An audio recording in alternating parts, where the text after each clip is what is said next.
Wow, may dry malunggay na si Apam. Papauwi ko to sa Amerika.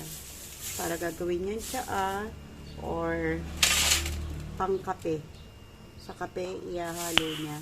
Nice. Gustuhan niya kasi ang resulta, mabilis.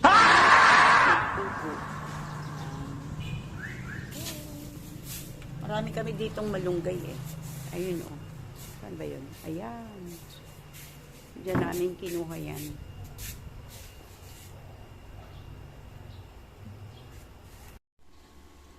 Good morning. Ito yung handa namin nung birthday namin. Yung batido, beef caldereta, tapos yung lechon ulo, ayan, yung lechon paksiw ko. Yan yung mga tira ng birthday namin. Tapos yan ang breakfast ni Kano. Siyempre, sinamahan ko ng gulay. Yan. Sarap. Yan. Tapos lalagayan niya ng suka. Yan, naka-ready na. Bahala na siya dyan. Love you, darling. And then, yan, yung sa apo ko naman. Laging nuggets. Walang kasawa-sawa. Okay, breakfast muna kami.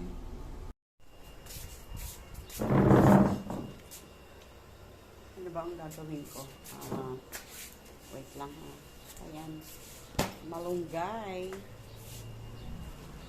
Papauwi ko kay Apam sa Amerika. Yan. Yan. Dry malunggay. Ayan. Pakita ko sa inyo yung malunggay na binilad ko. Binilad ko siya ng ayan, nakasalpak ako dito. So, binilad ko siya ng ilang araw. Siguro 5 days. Papauwi ko sa kay Apam sa Amerika. Kasi maganda to sa pagpupo. Nahugasan yung tiyan natin. Pwede siyang boil. Inumin mo lang ng ganito. Wala naman siyang lasa. Masarap. So, masarap siya sa coffee. Saka tsaa. So, kahit miyak-miyak, pwede. Kasi full of vitamins siya. Tsaka panlinis ng stomach. So, nagustuhan ni Apam. Nagulat nga siya eh. Wow, it's nice. So, mag-uwi daw siya. Kaya, ayan, papabaon ko. Bye. Maya na lang mga Mars. Christmas.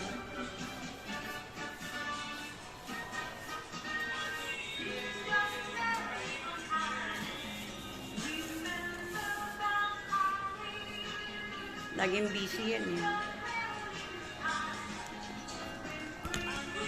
Yo. I have no teeth. Ayan, ang darling ko. Busy kaka-mobile. Hindi ko alam kung ano tinitingnan niya.